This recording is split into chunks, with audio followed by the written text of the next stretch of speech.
And it's green, green, green for the next episode of the Virtual Belcar podcast. Welcome, Hasse Rømer, the voice of Virtual Belcar. People that are listening to the podcast and have watched the live broadcast of the Virtual Belcar, of course, know your voice. So welcome and thank you for taking time to have a talk with me. Well, thank you for having me, Ronald. It's the pleasure is all mine. We know you as a commentator of Virtual Belcar. You have been commentating on a lot of broadcasts, online virtual races. So how did that adventure start for you, actually? It actually started out, like 5 years ago now, on my PlayStation 4 in Gran Turismo Sport with a good friend of mine, Jonas, who's actually a little teaser. He's going to be joining the Virtual Belcar along with a teammate of ours for this season. But he's a very good friend of mine, and we started commentating together on our own YouTube channel. I don't actually particularly remember what got us into it, like what brought the idea on, but it basically came about as a sort of, we commentated on the replays of some races in the league that we participated in ourselves, and then that channel sort of grew a bit and got a bit of audience here and there, and all of a sudden there was league organizers looking for broadcasting opportunities, and yeah, I hopped onto that.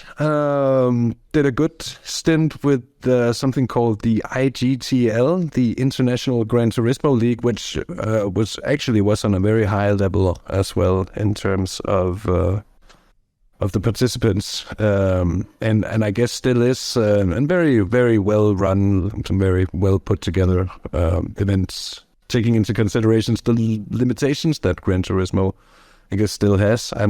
I haven't really played the new one, so I don't know. I don't have experience with it either.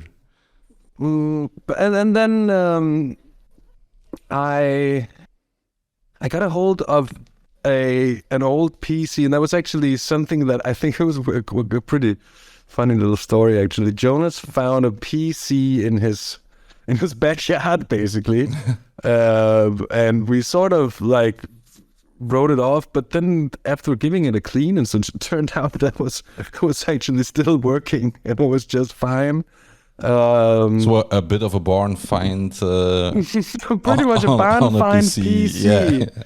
Yeah, because to be honest, at that time I was pretty broke, and the idea of having to buy a gaming PC and an entire rig and all that stuff. I did have a G29 at that point, but that was about it. And I was gaming on console. So getting onto PC, I think we relatively quickly made the decision to go racing in iRacing, and then after a bit of time, I must admit I sort of got a bit tired of commentating on Gran Turismo as well, because it is what it is. You know, it was a lot of fun stuff and a lot of fun times, and a great community and a great environment for me to learn the trades as well.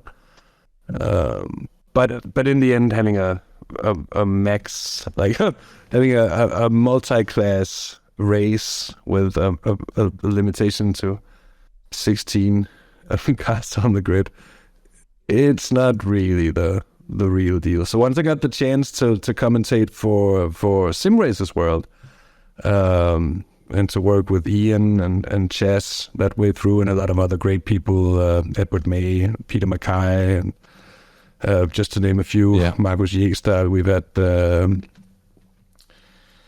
so that was really where that was, for me, that was taking a step. Also in terms of seriousness, I do still joke about quite a lot, but it used to be worse, I guess, or better if you.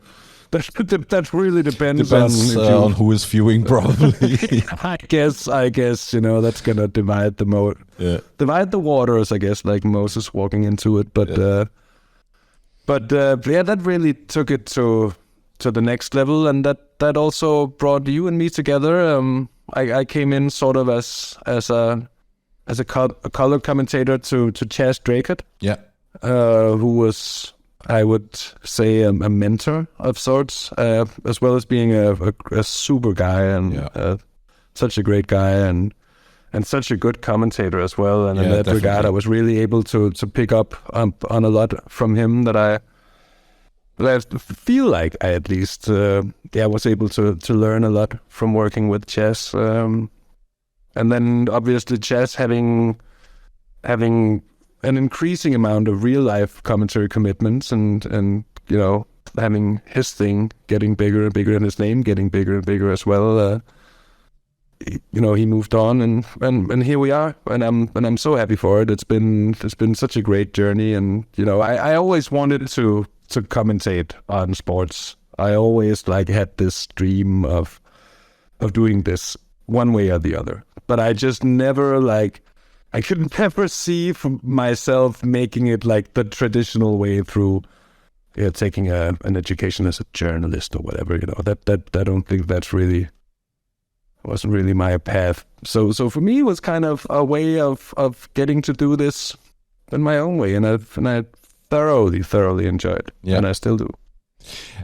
Just a quick question: if we would search YouTube, would we still find some footage of the first Hasse talking and commentating on live races? Oh yeah, you bet. It's on Half the Race Gone. We've always been huge Murray Walker. I have, Jonas as well. I have always been a massive Murray Walker worshipper. Yeah, I would say. I think most commentators have some kind of respect and they look up to somebody like Murray Walker.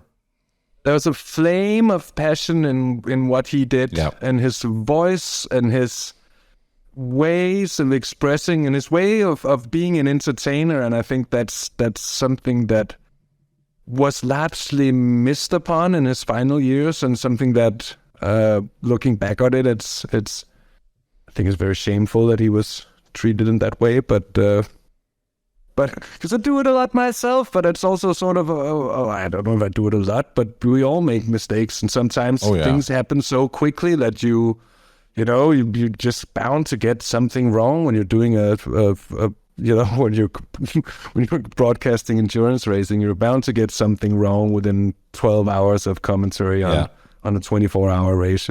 Yeah. So it's also how you carry that. Yeah. And I think that's one of the first things I picked up from Murray as well was, if you make a mistake, just go along with it, And if you laugh at it, then chances are that a lot of other people will as well. Yeah. Yeah, and with sim racing, it's not only commentating, but often it's also controlling the cameras. So that's some extra thing you need to do during commentating. So that's not always easy, because a lot of can be happening in a race, and then commentating at the same time, it can be tricky at times. I would say in the beginning, it took me a while to sort of get used to it. I had the advantage that I was used to doing it from Gran Turismo as well. So I was always sort of in that flow of what do we want to watch when. It's sometimes hard, but you develop a knack for using the live timing and, seeing who's close. And obviously it's a big help having the event replay viewer as well that tells us that someone has stopped or someone has got off track. Sometimes it's just a little off track and it looks way worse than it is, and we show that. But I think it's a blessing and a curse as well, because sometimes obviously it's also nice to just be able to talk. But at the same time, at the events where I've done that, I feel like there's a lot of stuff happening that we don't get shown. That always annoys me a bit. I do my best to catch all the stuff that goes on track and to get the best action for the viewers as well. And that's also why I'm I don't know, I don't think every broadcaster commentator is necessarily appreciative of people telling them what's going on in chat, but I appreciate it a lot, because I can't have my eyes everywhere all the time. And sometimes if someone mentions in chat that, hey, there's something happening in this class for second place right now, and they're half a second apart. And I hadn't seen that. Let's have a look at it. And then we have the power to actually just say, okay, we're gonna check that out.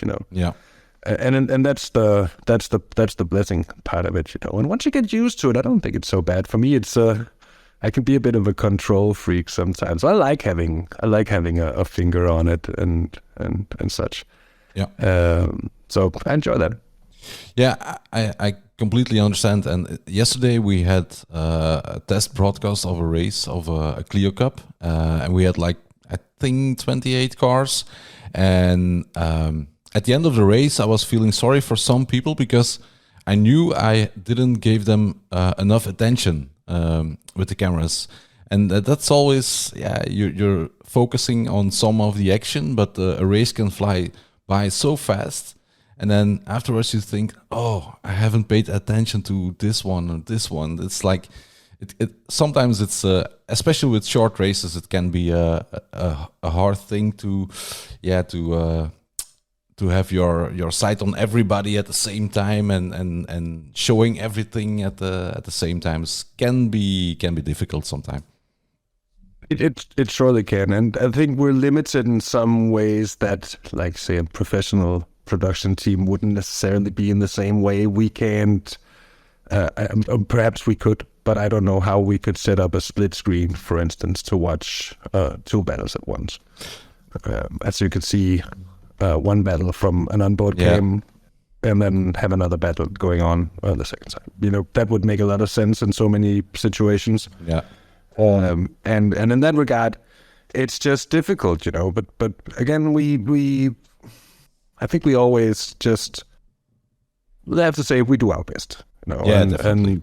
And there's always the chance that we might not catch it happening. Hopefully, we'll get it on the replay then if it's possible. Again, there are a few limitations in SDK on that, which is basically if nothing has happened, if no overtakes has been made, and if no one's gone off track, if no one stopped or hit each other, or nothing happened in that regard, then there are a few tricks, but it can be hard sometimes, and that's actually some of the things that frustrate me the most as well in that regard.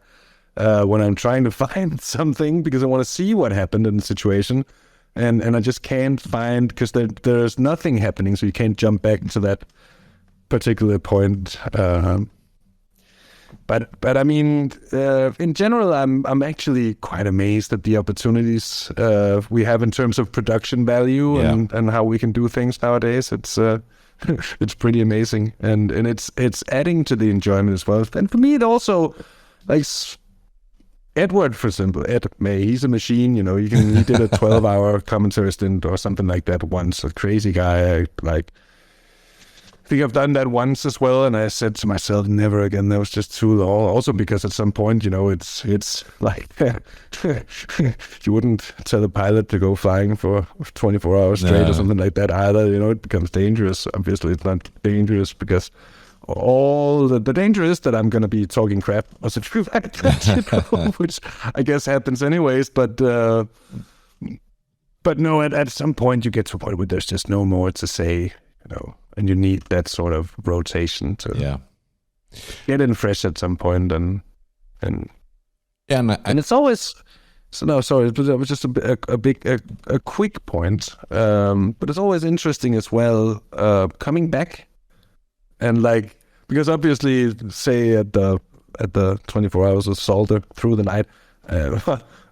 I would love to be able to stay awake and see the race, but I get some sleep, and then you wake up and what's happened throughout the night and all that stuff. It just adds a layer of excitement to it and a level of immersion as well that it actually feels like the real thing in that regard. Yeah, and that's so cool. Yeah, and you and Ed, you are a great team and a great combo, and we also get a lot of appreciation for the things you do. You're really adding something extra to the broadcast of the Virtual Belcar. The racing is good most of the time, and you and Ed, you bring some extra to it as well. So it's very nice and very entertaining to watch. So that's a very, very positive thing. And we get great feedback from people who saw the races. So that's definitely a positive thing. Now, you're not a native English speaker. How did you familiarize yourself with speaking English and commentating in English? Because it's not easy, I guess. I don't know. I guess I'm a linguistical person. I pick up languages relatively easily. I say relatively easy because I still have to put in effort. But it seems to me that I learn it quicker than a lot of other people. I guess I managed to learn to read pretty quickly. I was lucky enough to have Discovery Channel when I was young. I love watching documentary films about all sorts of things, and I love it as much now as I did when I was a kid. And basically, I guess where it comes from is that I picked up on reading from mostly my grandmother, who would sit there and watch these documentaries with me, and then translate from the subtitles into Danish. And through that, I would make the connection, through first of all reading, because she would read to me what was in the subtitles, and then as I was able to read it myself, I would be able to sort of join the dots between the English and what was in the subtitles, and that sort of meant that I was 5-6 years old, started in school, and I was already able to communicate with people in English at that point. So for me, it's like it's very close to a second maternal language for me at this point. And I've used it a lot, and that of course helps as well. And obviously I've done a bit of commentary in Danish as well, as a Dane, and I would tell you it is easier. Like it's like it requires a little less processing power to do it in Danish. Everything just comes off the tongue that little bit easier, But I just think I sort of, when I got into commentating at least, there wasn't like a big esports scene in terms of broadcasting. It was sort of becoming a thing, but it wasn't huge yet. And there definitely wasn't anything going on that was sort of specifically Danish. And I guess there really isn't. There might be a few. There might be a bit. There's been like a official Porsche Carrera Cup in iRacing that was also broadcasted on Danish TV, stuff like that. But there really isn't a whole lot. So I guess I just thought that well, if I want to do this, then it probably has to be in English for there to really be anything to do, and it sort of just went on from there. And we started doing this in English as well because it was an international community we were, racing with. So it's just been the way that things have gone naturally, and it's nice to be able to do them. I'm very happy that I've learned it this way around and haven't started out in Danish, and then having to sort of pick up on the English as you go along. I think it's easier to learn this way around. So, and thank you so much for the kind words, Ronald. It really warms the heart. I'm so happy to hear, and to all of the people who's been giving positive feedback and to enjoy the broadcasts. I'm so happy to hear as well that. And as a lot of you will probably know as well, I've been picking up on my Dutch Flemish. I guess it is really more Flemish. Like I've been speaking to Dutchmen, and I've been asked the question specifically why I was speaking Flemish, which is sort of funny, but yeah, I'm picking up on that, and that's sort of my next target. That's the next thing I really want to pick up on and get fluent. It'll take a few years, but I'm learning. Yeah, the chat has been helping you out with some Flemish way. I have some Flemish speaking things. Oh, the chat has been super helpful with that. Definitely. Yeah. And what I've figured out as well is that, like, I've listened to a lot of old, and when I say old, I mean really old Flemish music. I've been actually wanting to break the ice on this, but like really old Flemish music from the 50s and stuff. And it's really funny. It's a good way to learn as well. What I really figured out is that that in many ways there are so many words that have like a root form that reminds a lot of something that's either in Danish or in English or in German. And I speak a little bit of German from what I learned in school and stuff. My English is fine. My Danish is obviously pretty good as well. Yeah. So a lot of the time it's sort of like take a guess and look it up, and then you're right, you know? Yeah. Well, and that's pretty funny. I guess that's a bit of a historical thing because, our region, let's say Belgium, the Netherlands, we had the French, we had the Spanish, we had the Germans, and maybe some of the more like the Norwegian. They all have been here, and we also had the Romans, so some of the Italians, which was Latin at the time, actually. So I guess this is some kind of in most countries, there's always some kind of mix of languages and stuff going on. So there will always be some words will be you will recognize because they're somehow embedded in your own language as well. Maybe in a slightly other form, but still the origin of the word can be another country. Well, that's true. That's true. And there's actually another thing to it as well, as far as and I was told about this relatively recently by a friend of mine. And I don't actually remember specifically how far back this goes, but like we go a good number of hundred back to like the 16th century or something like that. Mm-hmm. And the people in Friesland would be able to actually speak and communicate with the like Danes of the southwest Jutland region. Yeah. Or it's today basically the borderlands between, you know, northern Germany and Denmark, but which used to be Danish. That's very important for me to say. So there is a bit of a linguistic connection back to that as well, which I was I wouldn't say I was surprised to hear. It makes sense, but it was surprising because I never heard about it before. Yeah. It's a very specific language as well. A real like the Fries is you can't compare it with normal Dutch language as far as I know actually. I don't know much about it either, but that's what I've heard as well. It's I would have to look into it. Maybe if we have anyone around in the league, Dutchman from Friesland, then. Speak up and do get in touch in Discord and tell us what we're on about. We're probably wrong, you know. Now, talking about SRW, the Sim Racers World, which no longer exists actually.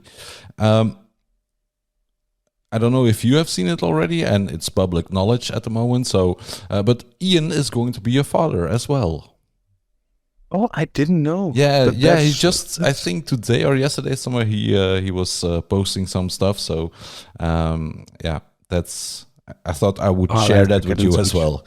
Thank you so much, Ron. I have to get in touch with him and tell him a big congratulations. Ian, if you happen to check this out at some point. Now that warms the heart. That's good to hear. About commentating. So you have Virtual Belcar. Are you looking at some other stuff as well, except from you did some Danish online races. You have also been commentating on cycling stuff in Denmark as well. Any plans regarding that, or just Virtual Belcar, or what are your plans for the future? Well, as it looks now for 2023, it's just going to be Virtual Belcar for me, and I'm actually pretty happy with that. I've gotten to a point where having too much on a regular basis sort of got a bit drainy, you know. And I really appreciate the feel of every time there's an upcoming broadcast, I'm excited for it, and I'm looking forward to it, and I get the tingles in the stomach, and that's how I want it to be. So I'd rather do it less and enjoy it than overdo it and sort of kill the fun in it that way around. Yeah. I have indeed commentated on a bit of a few cycling races, not on a broadcast as such. It's been more like a speaker commentator role. So in the you mean live, actually on the spot, on the location, on the spot. Yeah, exactly. Okay. And that's actually, it's sort of fun, but it's also hard. Imagine trying to talk about what's going on in a bike race where all you have it's like intermittent communications from the race radio, and then whatever happens when you have the riders coming across the line. At a few of the races that I've been commenting yet, they did us the favor of putting up an extra sort of a chip sensor for the chips mounted on the frames of the bikes. Yeah. So at 1,000 meters, I would see, if there was a breakaway or who was in the breakaway or if anyone would have gotten dropped. And that would give me a minute and a half to sort of prepare or talk about, what would probably have happened. Funny thing is that I've raced as well myself, not at any sort of high level. I was never really good in that regard. I'm a decent cyclist, and as someone who just rides a bike. Yeah, I can confirm you're a better cyclist than me. I'm quite sure.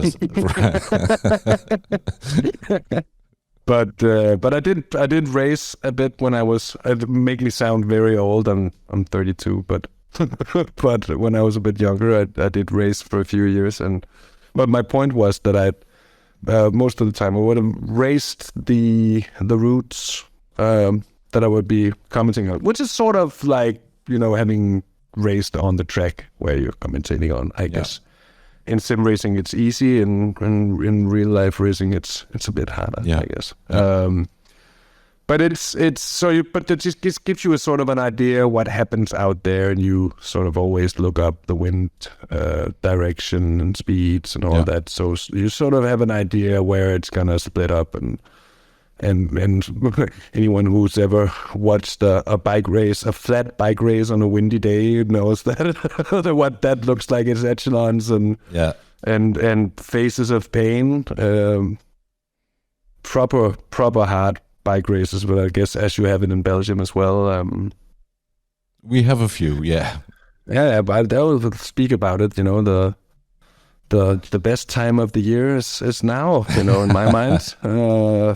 I do look forward to something like the Tour de France or the Giro d'Italia, something like this. But for me, it's the classics. It's specifically the couple classics,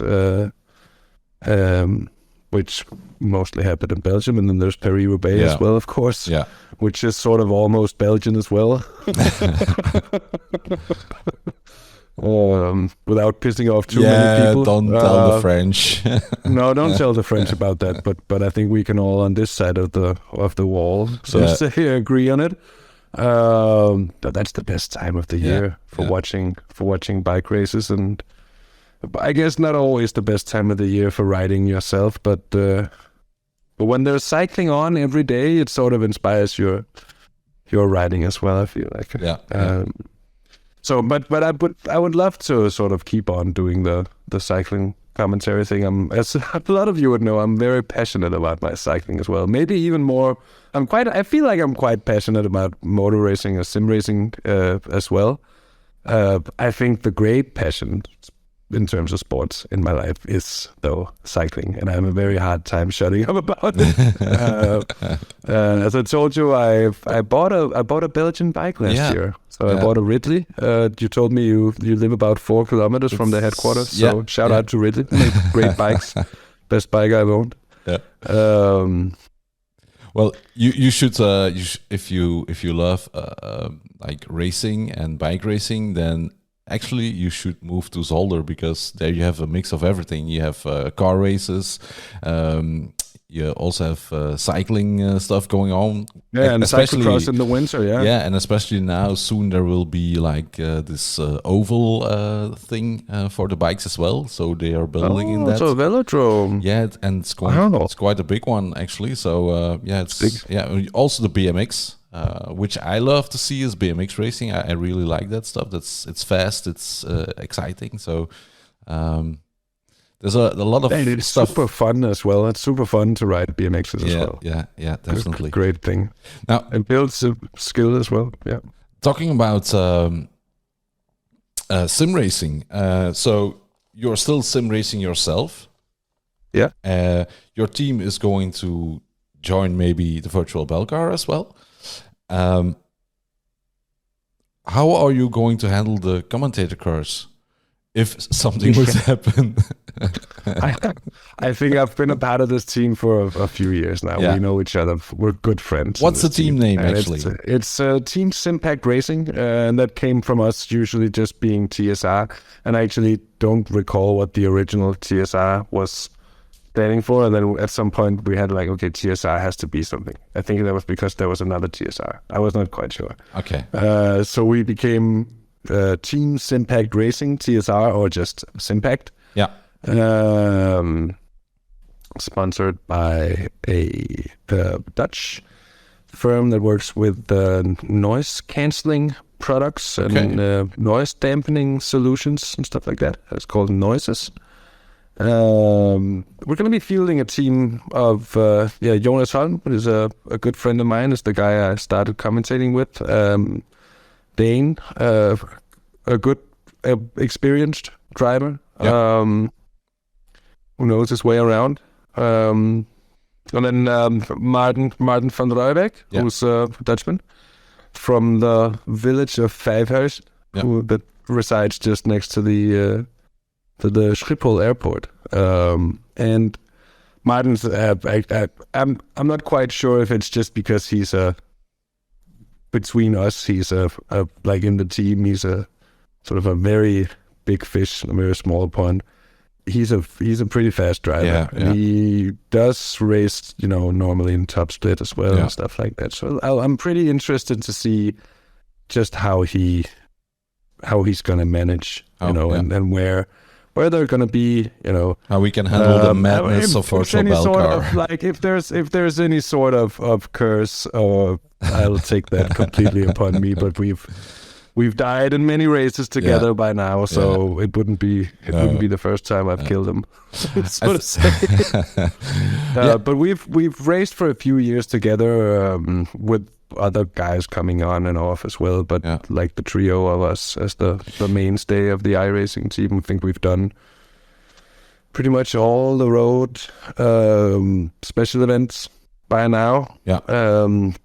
Plus a few league events like the Winter 24 on the Nürburgring, and we did the Majors 24 a few times as well at Le Mans and stuff like that. Yeah. So we've mostly been getting together for the special events. We actually did a quite successful season of the European Endurance Series last season. And actually got 10th overall in the point standings. That's nice. Yeah. And I think we got something like, what was it? Second, third, and fourth in Division 2 or something like that. Whatever. It doesn't mean much. I guess the point system is a bit weird, But we were very consistent, and we raced consistently as well. Meaning that we did most of the races. Most of the weeks, and came I think we won 2 of them and got a few on the podiums and another in the top 5, something like that. It was pretty good, and it was very nice to get back into it because it had died a bit, and that actually was something that I wanted to commentate less so I would have time to race a bit as well. Yeah, and just have weekends where I wouldn't commentate, because that's sort of what was happening, was that it would more or less be every weekend, and then maybe weekdays too, and it just became a bit too much in that regard. So I've really been enjoying getting back into racing as well, and I think it's important to keep in touch as well, at least if you want to make the impression that you just vaguely know what you're talking about in terms of driving. I'm not gonna say I'm at the level of the best guys in any regard, because I know the top level in virtual Belcar is indeed very, very, very high as well. As to like, and you know this, Ronald, the best guys in the league are world class, right? Yeah, they have above 8,000 I rating, so that's huge to have that I rating. Indeed, that doesn't come around by itself. No.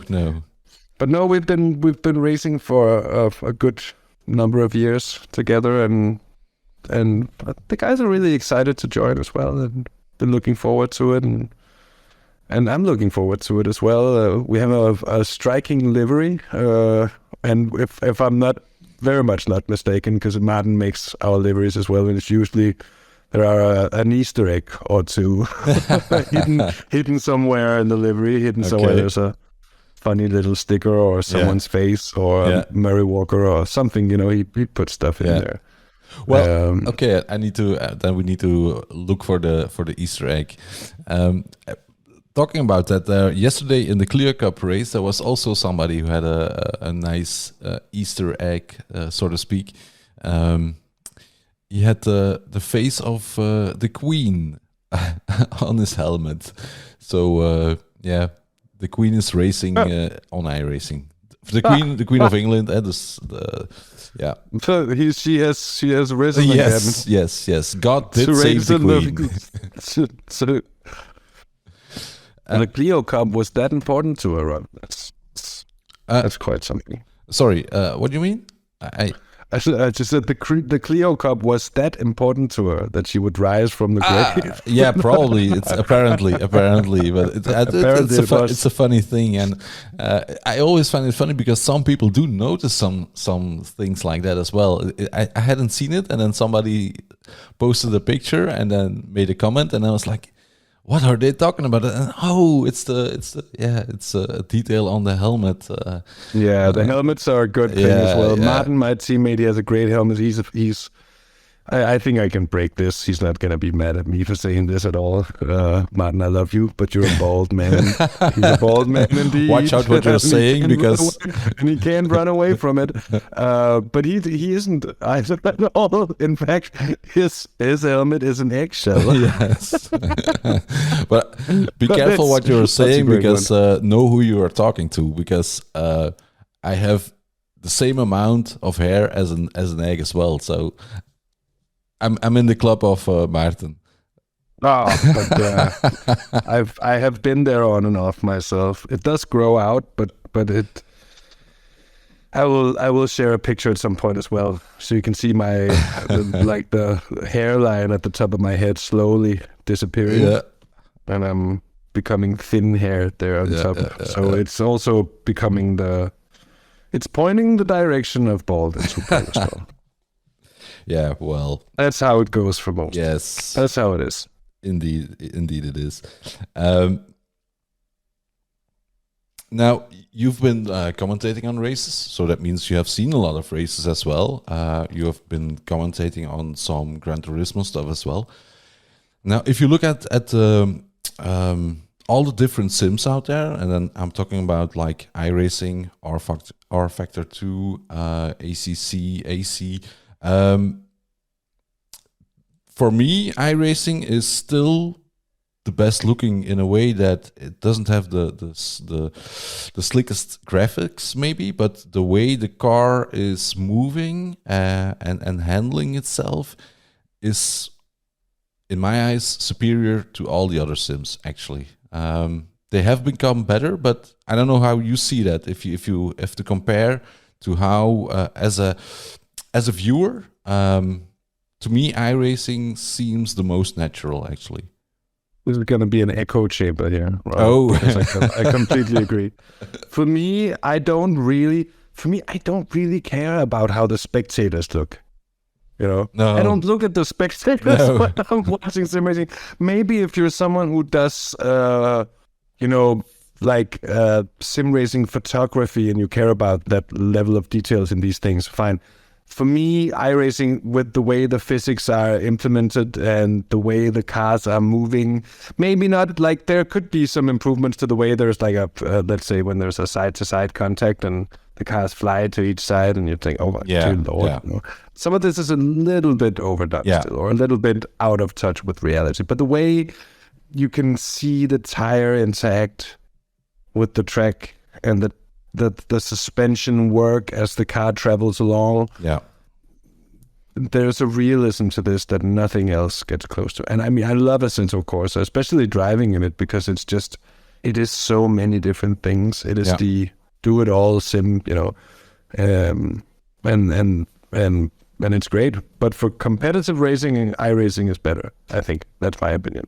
I've never even tried ACC because I've heard so much sort of not amazing stuff about it that I haven't really been. I'm not that much into GT3 racing myself, at least not driving them. I'm more of a prototype person, I think, in that regard. Either faster things or slower things, you know. Like GT3s, I rarely do well. Maybe that's it. But I also, that's what it is. I haven't done it much. Maybe if I did it more, I would like it more. But that's what it is. It was never really catered to me in that regard. So I haven't actually really ever tried it. I commentated on a Danish stream of the Virtual Le Mans this year, actually, and having watched, like, R-Factor 2 looks great in some situations, or if you take out of the equation how the car looks, but it doesn't look like it looks like you're watching a game. Mm-hmm. And to me, that's the thing with iRacing, that sometimes you actually forget. Yeah. When you're just seeing a shot that just has a few cars coming through a corner or whatever, you might just forget that this is a game. If you're watching it on a mobile phone, you definitely will forget that, you know, that this is a sim. And I don't think, like, for me, none of the other sims get to that point. And it's for the exact same reason that you just mentioned there before.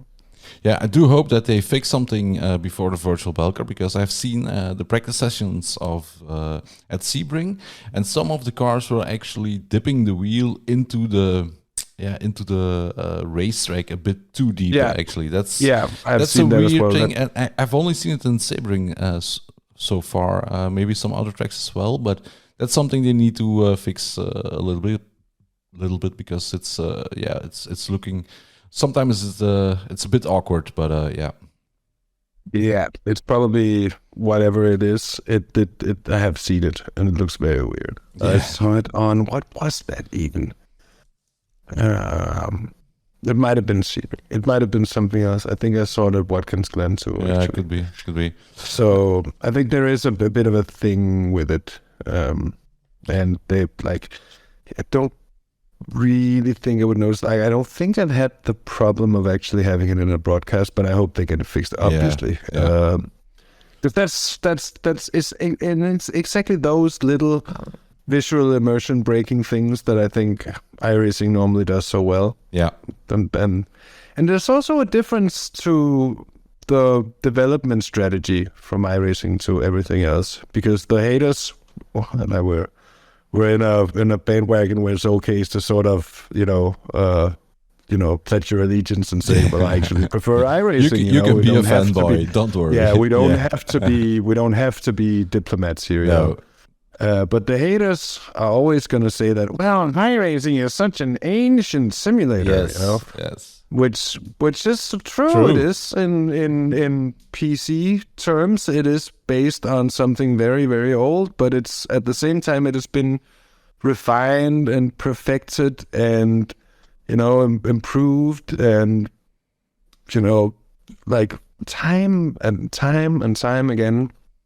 And there might be some limitations to what they can do with it, but at the same time, I don't think you would get to where they are, or where the dev team behind iRacing, where they have come to with this without having that sort of time frame to work with. And that's the only way you can have this sort of time frame. And it also sort of comes back to how the subscription model sort of supports a different way of approaching how you make this game, sim, whatever you want to call it, Yeah. They also posted something today as well. There was a graphic of an interface where you could control the rain that is coming. So chances are we could get rain during the Virtual Belcar season this year.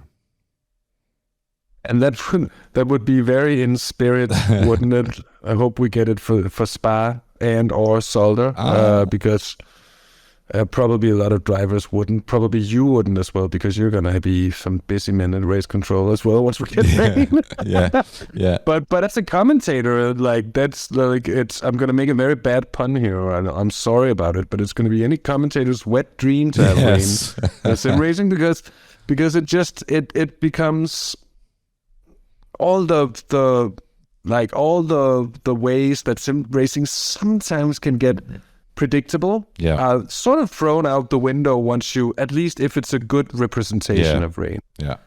And that's what I say as well. If it's terrible, don't put it in. No. So, but I think let's see what comes when iRacing bring the rain.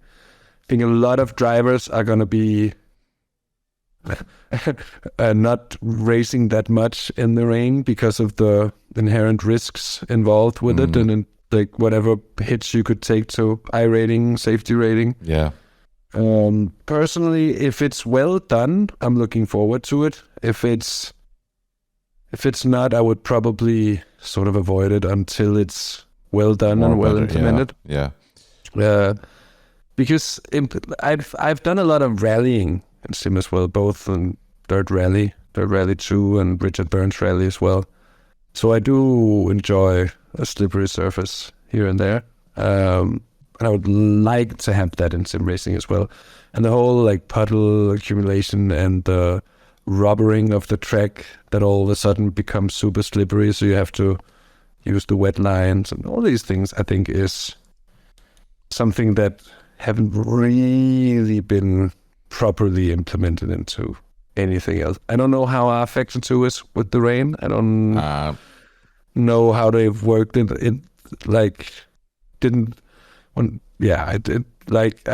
don't think it's as in depth as far as I've understood, at least. Without knowing, it might be. But we'll see with that. We'll see how it is, and I hope it's good, because I want it to be there. I want it to, not maybe for every race, but for once in a while, and to throw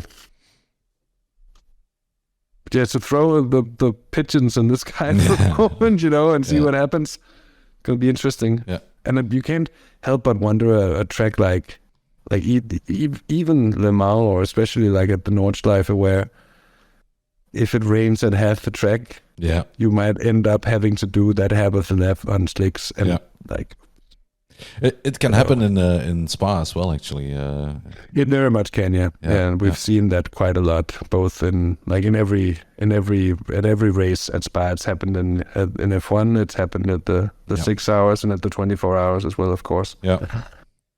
And it's feared for that as well. That's true. Yeah, definitely. Now you have been talking about your team joining Virtual Belcar as well.